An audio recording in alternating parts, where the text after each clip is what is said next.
शिंदे गट भाजपमध्ये होणार विलीन, आमदार अपात्र झाल्यास प्लॅन बी तयार.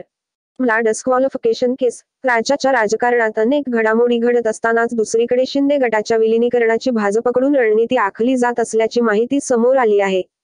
राज्याच्या राजकारणात अनेक घडामोडी घडत असतानाच दुसरीकडे शिंदे गटाच्या विलिनीकरणाची भाजपकडून रणनीती आखली जात असल्याची माहिती समोर आली आहे. शिवसेना आमदार अपात्रतेचा निकाल देताना विधानसभा अध्यक्ष राहुल नार्वेकर यांनी शिंदे गटातील 16 आमदारांना अपात्र ठरवल्यास भाजपने हा प्लॅन बी तयार ठेवल्याचं सूत्रांनी सांगितलं आहे. सर्वोच्च न्यायालयाने दिलेल्या निर्देशानुसार विधानसभा अध्यक्ष राहुल नार्वेकर यांनी नुकतीच शिवसेनेच्या 16 आमदार अपात्र प्रकरणाची सुनावणी घेतली. यावेळी ठाकरे आणि शिंदे गटाच्या बाजूने जोरदार युक्तिवाद केला आहे.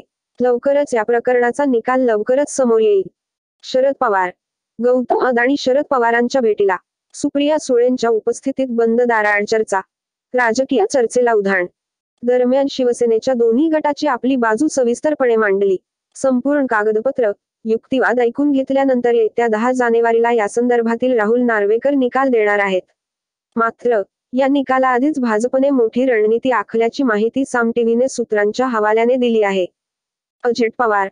पैसे काबाड कष्ट केलेले की सिंचन घोटाळ्यातले? अजितदादांच्या गाड्या गिफ्ट देण्यावर दमानी यांनी उपस्थित केला प्रश्न.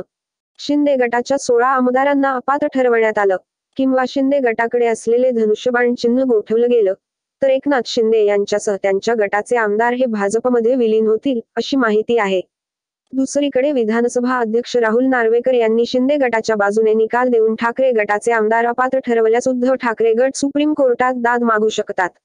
त्यामुळे आता विधानसभा अध्यक्ष राहुल नार्वेकर काय निर्णय घेणार याकडे देखील भाजपचे लक्ष असणार आहे.